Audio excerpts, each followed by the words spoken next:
Talks about the British ecosystem. We're going to talk about the British Columbia ecosystem. So I'd like to welcome to the stage Rhoda Campbell. Hello, how are you doing? Cheers, man. It's great. Good to see you. I thought you were bringing me a gift. It's a coffee. No, it's all right. It's okay. It's fine. Are you okay with that? Have you got enough? Good to see you. Been a while. Cool. I'm being randomly called. I'm going to turn it off. Right. Are you all good? We're all good. We'll let you settle down a bit, and then we'll let people come in and out. We'll crack on. You can move. Yeah, you can move the chair around a little bit if you want to. It's up to you. You don't have to go too far. It's just. Yeah, it's fine. The screens. It doesn't really matter the screen so much for this. So, cool. You can go right in front of the screen if you want. I mean, it's up to you. You're going a bit mad, but there you go. That's fine. Just right. Okay, off you go. The stage is yours. Morning, everyone. Can you hear me okay? Yeah? Good. Yep. Okay. Thanks for joining us today. My name's Rhoda Campbell, and I represent the British Columbia government in Europe. So BC is on the west coast of Canada, and it's probably most well known for its biggest city, Vancouver. Here today we've got three studio heads with us. We've got Mike from Hololabs, Emma from Hippo, and Solon from LBC Studios.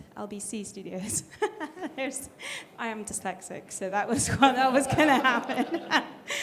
And we're here today to have a little chat about ecosystems and how important they are for supporting game studios, even individuals. And using Vancouver as an example, but also extending that a little bit wider across British Columbia, because Emma, who works for Hippo, is in the Okanagan Valley with Kelowna, the city, which is probably the third biggest city in BC.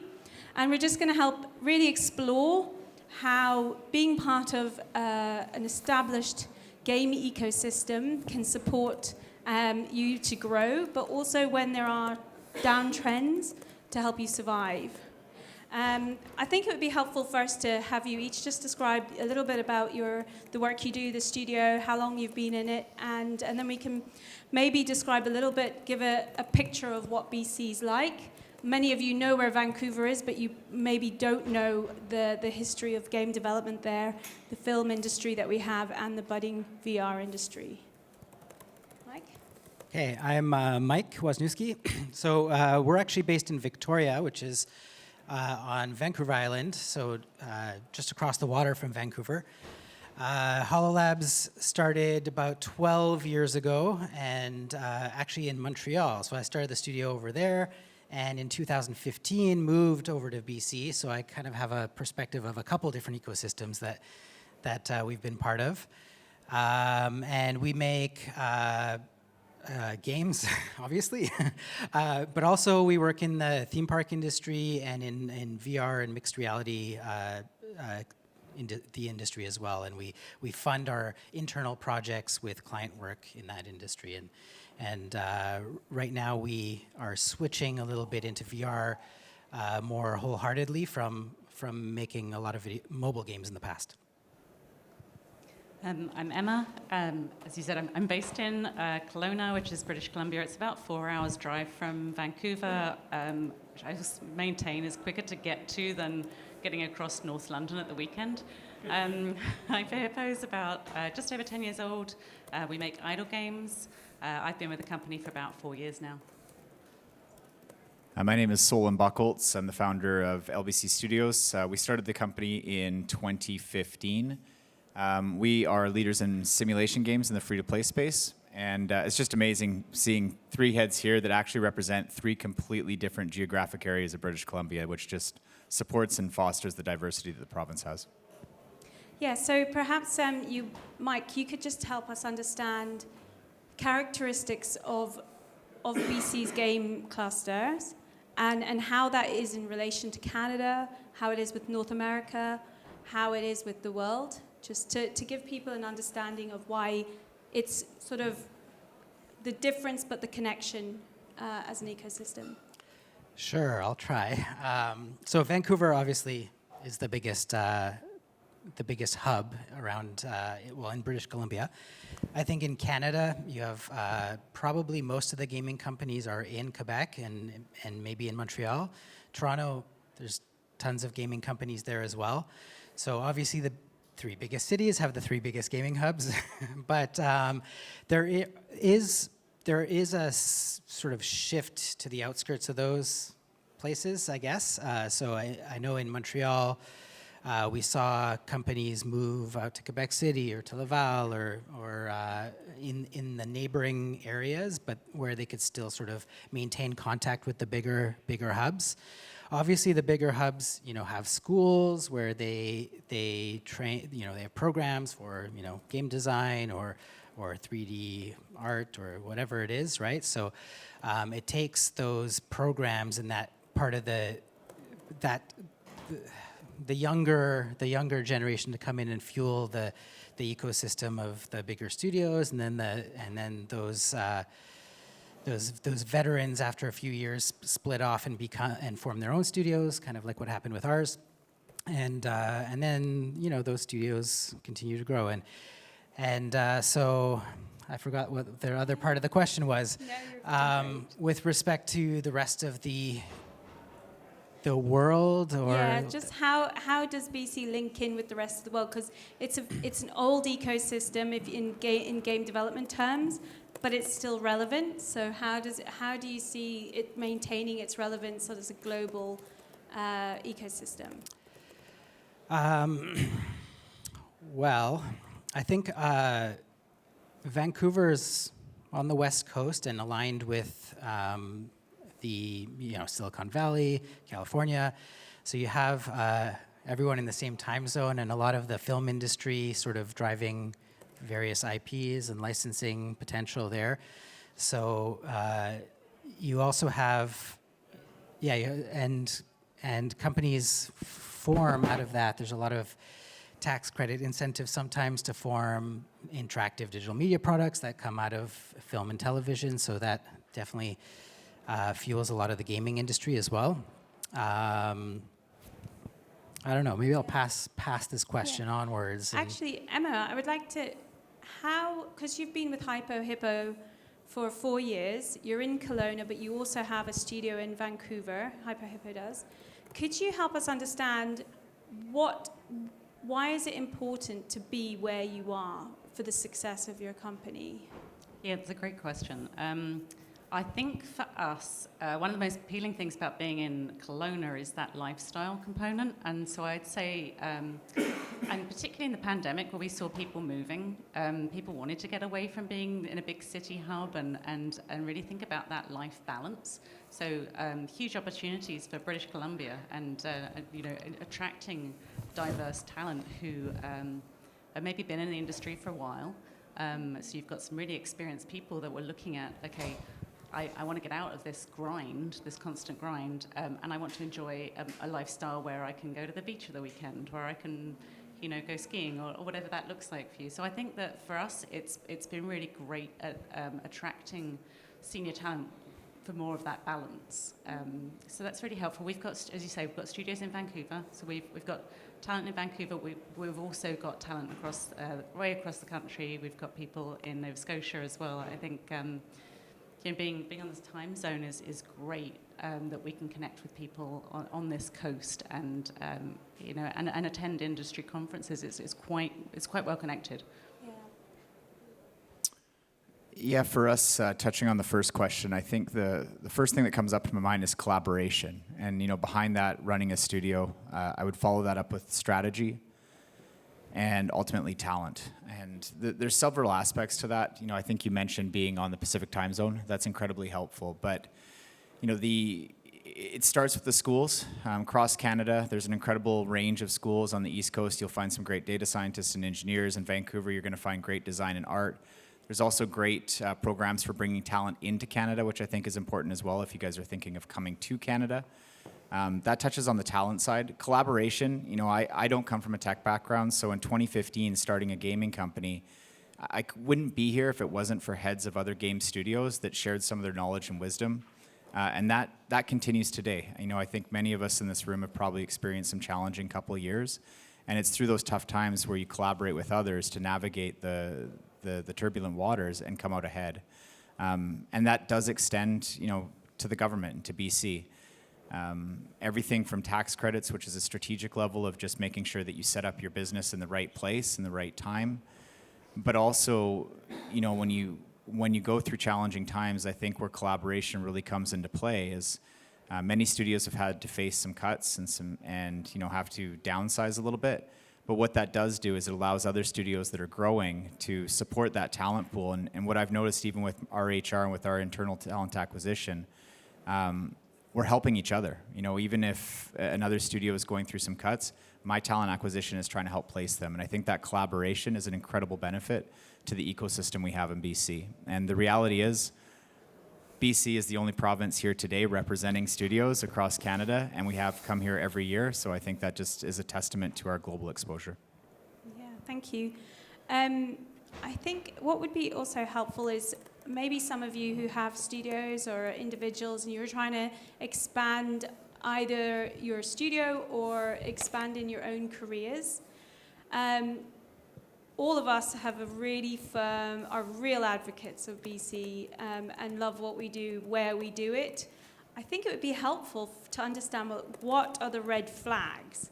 If you were going to set up somewhere else, or you were going to say to people that were interested in BC, look, if you're really tapping into a new ecosystem, keeping in mind that there's these intricate links across multiple sectors, like the game sector to the film and TV, to animation, to even other cultural industries. If you're going to look at having an extended career or your studio having continual inspiration and growth, what do you want to look for in an ecosystem that's going to be a good warning to avoid? I mean, I can certainly from a government point of view tell you some of those, but as studio leaders, what do you want to share with the audience here? Look, you really want to look for this in a place. Look, if they're doing this, you want to avoid that, or certainly prepare for that, because it's a red flag. Yeah, I mean, I'm going to sum it up with people. You know, at the end of the day, people are the most important asset's the wrong word, but ultimately people are the community that build the games for your company. And you know, people have the ability and the flexibility now to really work globally. And ultimately in BC, I think one benefit we have, and perhaps, you know, to your point, red flags, if you're going to set up your studio, think about quality of life for your people beyond compensation. And I'm biased. I live in BC and I've lived many places in the world. But I think BC, beyond being a province that offers very competitive wages, we also offer a very diverse quality of life. And I think that's reflected here in our studios, that if you're into mountaineering or more of a city life, you know, you'll find an ecosystem in Vancouver. If you're more into lake life in the summer, you'll find it in the Okanagan. Or a quieter life, you know, with a little bit less traffic, you're going to find it on the island. And I think just that flexibility in the ecosystem does appeal to many people that are coming in, to make sure that they're thinking about life beyond compensation and life beyond the next job. And yeah, I touched on that. Emma, perhaps you can touch on some other red flags that are related to the ecosystem, as far as, you know, access to sort of, you talked about in the Okanagan you have mature and expertise. Perhaps you could talk about, if you're a new studio and you're sort of looking at funding and accessing talent, the right talent at that funding, then, you know, what are the red flags you really want to, you know, that are going to show that you're going to have trouble meeting that? I mean, I think you're also looking for what's going on within that hub. So if you don't have programs, if you're not seeing other people doing things, you're gonna struggle. And I think because there is a lot of crossover in talent, which is a really healthy thing in British Columbia. But if there aren't any competitors, that's actually a worry, because you're not going to see that crossover of talent. And you were talking about the partnerships, collaborations. When you're going through tough times, you want to have somebody that you can phone up and say, "Is it just me?" You know. So if you're not seeing any competitors, that can actually be quite a big concern.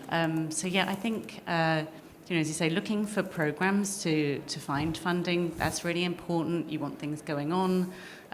Are you going to be challenged as a leadership group? Are there programs that you can tap into? If you're not seeing that, I would say, again, quite alarming. Excellent, thank you. I would say also beyond programs, I look for communities, sort of grassroots communities. There's fewer of these since the pandemic, but anything like a IGDA group that is active, that has regular evenings or presentations, if there's something like that in these communities, then there will probably be a connected network that's organized that can, you can, instead of calling them because you might not have their phone number, go and attend these events regularly or be just part of the community as a whole. And so I would look to those, and that was a big thing when I moved from Montreal to BC. That was what sort of I made my choice based on. I looked at what the community events were happening at that time, and I found actually there's something going on in Victoria, and I had traveled to there. I had family there before, but I had never tapped into the industry or knew what was really going on there. And I went to a couple of these events and realized that there were people there and that they were quite open and shared a lot. And I remember actually when I landed there, I went to one of these events looking for office space, and I managed to find a company that was willing to share desks. They had extra desks for us, and there's been a lot of sharing. So since then, when we've struggled at certain times and didn't want to let someone go because we had a great employee, asked around and found some work for them temporarily while we, got going again. And so that's really useful to have that network in place, whether it's an official program or more like community driven. Yeah, excellent. So what I'm sort of hearing is that access is important. So if you're a newbie coming in, you can see that there's things going on, that people are approachable, whether that be individually or whether it be through community associations, organizations. Support is really important to keep everyone doing well. These are definitely characteristics I see in BC. From a government's point of view, I would say anybody considering to extend either to move there as an individual or set up their studio, you want to look at not just their, say, tax credits that would affect your cost baseline, but also how long have those tax credits been going on for. So if a government puts in a program and it's been going on for 3 years, and before that there was another program, and before that there was another program, and you're not really sure if those programs are secure and stable, that's something that Canada as a whole, and particularly BC, they have a very stable programs to support the business growth. And regardless of the political parties that come in, they all share the theme that stability within the economy is really important. So one of the things I say to studios that say come from the UK that want to set up a team in BC, and they ask about the tax credits and compare it to, say, Montreal and stuff, I'm like, well, don't forget, these don't change. These have been going on for 21 years or 17 years. You can rely on these policies, which is a great stance. Also, I really want to talk about innovation. So when you're part of a mature ecosystem, sometimes that can stagnate innovation, sometimes that can create extra innovation. And I'd really like you all to consider just the diversity of the digital media space in BC with the film and TV and VFX and animation, and just how you see that has meant you've innovated and that's kind of been part of your survival and your thriving.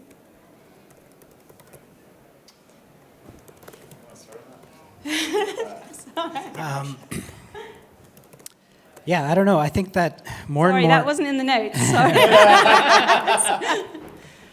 Well, so I don't know if I have the exact answer to that question, but I think in our industry, globally, game development or, in an innovative industry where you're combining all sorts of different things, you end up meeting other companies, other individuals that are not necessarily from that space. The film industry, and in Vancouver and in general in our area, I think has been pretty interesting to connect to, and I'm always surprised when I hear about these super interesting companies that are doing some virtual production set using game engines or combining AI with something else, and there's so much interesting innovation going on, and it leads to interesting experiences. And I couldn't believe being in Victoria actually. We had a little bit of a dip in between our gaming projects, and I was looking for something else to do. I managed to find a company that was working on theme park attractions in Victoria, and now that's what we do too, right? And suddenly, real-time game engines are being used in theme parks, and they're being used in cinema, and they're being used all across many industries right now. And I think it's through the connections, through the community, through the ecosystems that are there that connect us all to those different things, and let us sort of be malleable as studios, and let us change, and really it's all related too. It's super interesting. I don't know if that answered the question, but yeah, perfectly. Yeah. I can try and give you a completely subjective opinion on this one. Yes. So I found in different regions across, maybe the hubs where we've got more of an established gaming community, you'll have more of an opinion that you can only come into games if you've been in games for a long time. And there's this sort of reluctance to let people in, whereas I find in British Columbia there's more of a, seeing, well, you've done TV and you've done film, surely that's, you've got applicable skills. So there is a more openness to, okay, well, what can we learn from you and what can you bring to the company? And I think that's really helped us as a team, where we've had people coming in and saying, like, why are you doing budgeting like that? This is a different way of doing things. So that's really been helpful for us. Yeah, I really like that. It's actually one of our mandates internally. We hire traits over experience. We believe the people that live by our values and the willingness to grow and learn are more important than the people with the long CVs. And, it takes risk and courage to invest in people like that. But, one of our producers of our main games right now has been with us for 6 years. When we hired him, he was a stock boy in a grocery store. And that just goes to show that our willingness to commit and invest into people and not just look externally for people that might fit the bill, I think is a testament to the willingness and the courage to innovate. But I think that exists in BC holistically. In order to have innovation, you have to have the courage to make investments that don't necessarily pay off right away. And that's really setting the foundation for the future. Vancouver does that. Obviously for myself and mobile games, I think about mobile games, but I also look externally at what Vancouver does and how it puts itself on the map. We're not a huge province, but we are at the cusp and forefront of a lot of AI innovation. We're at the forefront of, we're Hollywood North, so there's a lot of transference between different industries there. I think one of the great things, and I think back to one of the first team members we brought on the team as well, started with us in PX and moved her way up through CS, and now she's leading production for an animation studio as a lead. So I think that's great, how you can move from skill to skill, but also industry to industry. And I think our ecosystem just allows that much flexibility. And I think that's a beautiful thing about our province. So I think for those of you who are looking at ecosystems and how they can support you, what I'm sort of getting from our panelists is, one, consider something that has diversity and variety. And that diversity doesn't, that can be across different sectors, into new sectors, but how does the ecosystem that you're looking at support that spread so that you can move? And from what I'm hearing from them, it's really because there's community and collaboration.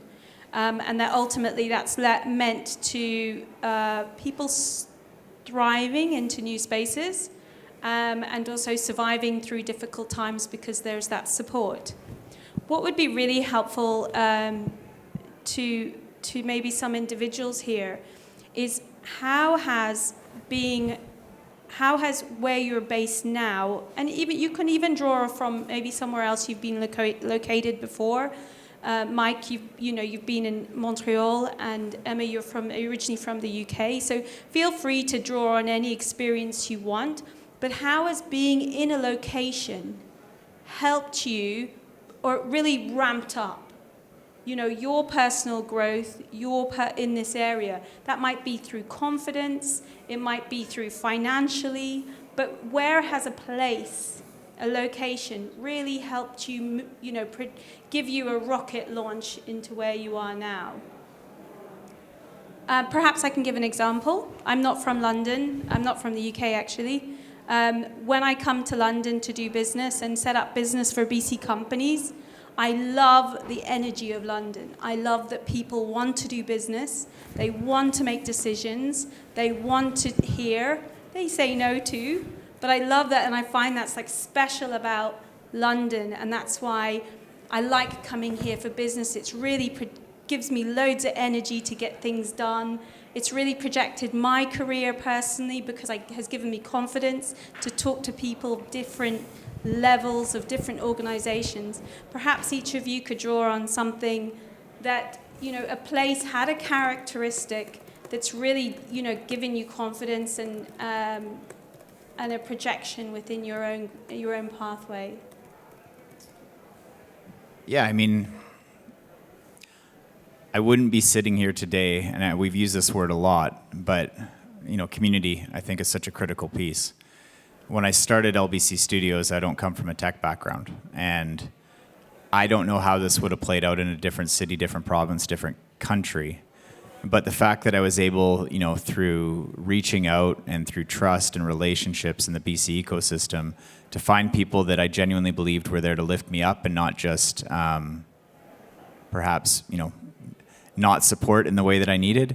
They basically gave me the mentorship and the skills to understand how to curate teams, how to focus on product, how to build the company that I wanted to build, how to navigate funding. And really, I think that's probably why I have a deep desire to give back to the next people that are coming up, because there's an opportunity here, you know, to share the knowledge that you've learned in your growth stages and to give that back to build people up. So for me at this stage, you know, I'm here to help, you know, because people help me, and I don't think I'd have that opportunity if it wasn't for the ecosystem I was in.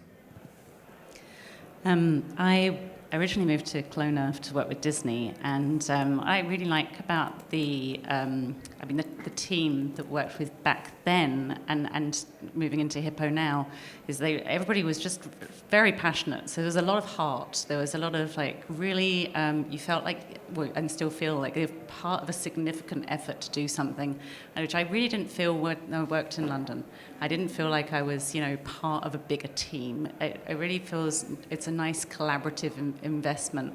And I also say, you know, I love England, I love London, but can be very judgmental about where you come from as an individual in terms of like, you'll notice Brits will often weigh up like what university did you go to. It's sort of like asking what background, you know, what financial background you're from. Whereas you say, you have team members that we've pulled from our support teams similar to you, and moved into positions, and it's really about like recognizing potential in people versus you know, putting them into a box and saying, you know, this is what you do, but more like what can you do? And I can see that growth potential in people, which is I love that mind shift that you see in BC.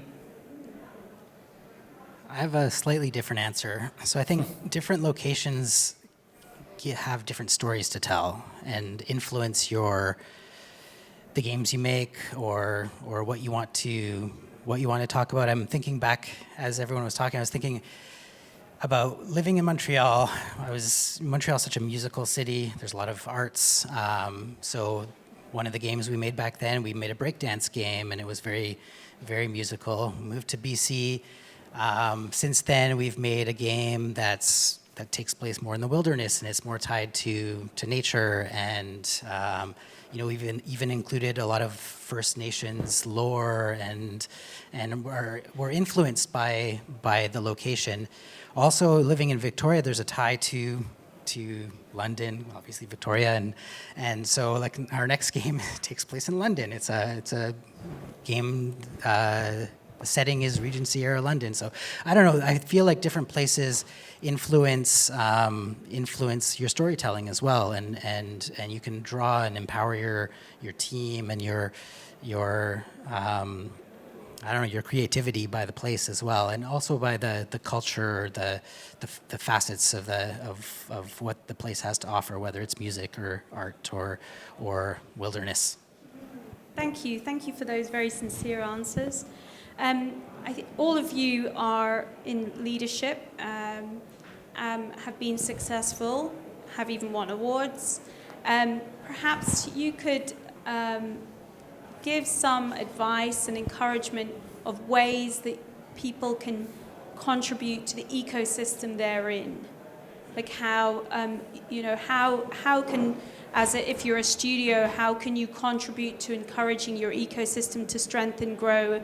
If you're an individual, also, like, yeah, I can do it as a government as well, but it would be really interesting, like, how can people look forward to invest in their ecosystems, and either drawing on your own experience or even your own ambition that you're currently doing, you're not quite there yet, and you want to create this.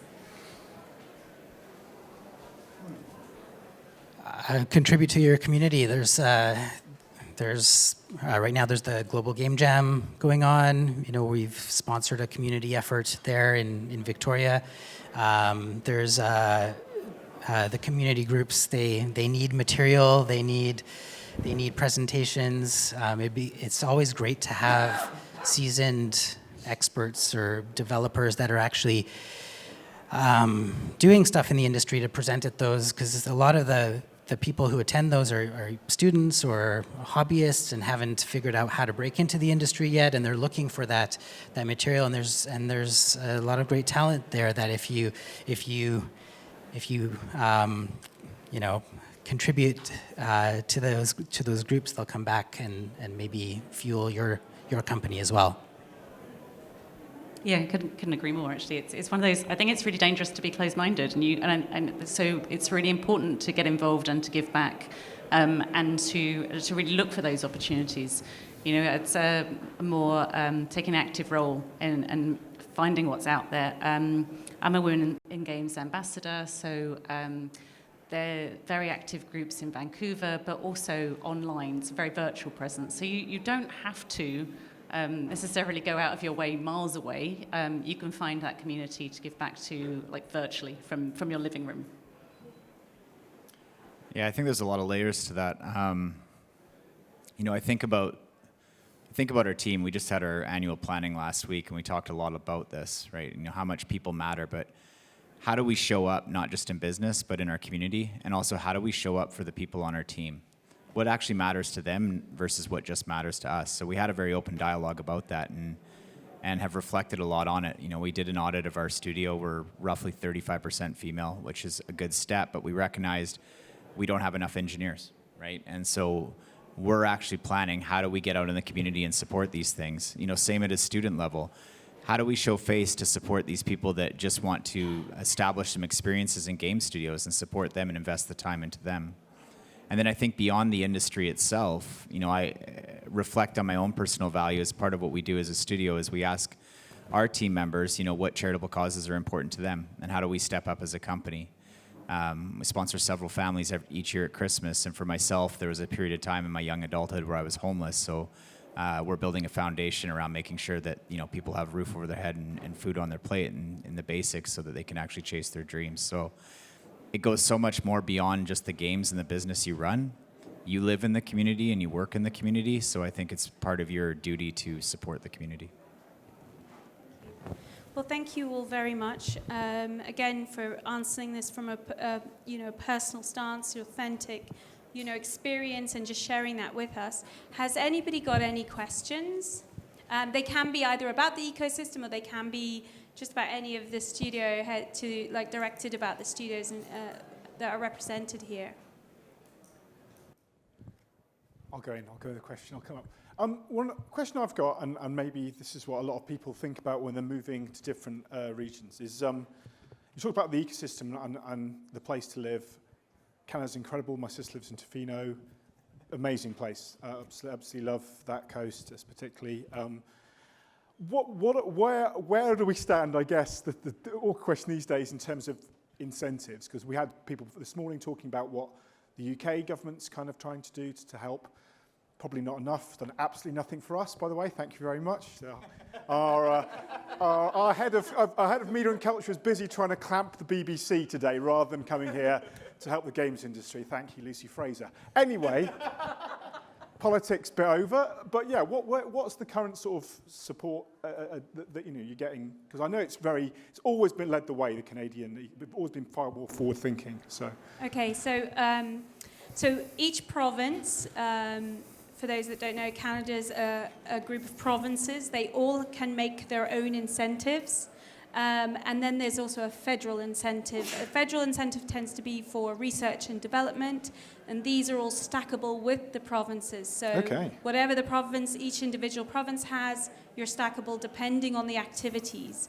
And it's almost always, and particularly in BC, you have to be a resident in British Columbia for the studio to be able to claim that tax credit on the work you do, the development work you do. And there's certain development work that fits into that, so producing games fits into the digital media tax credit.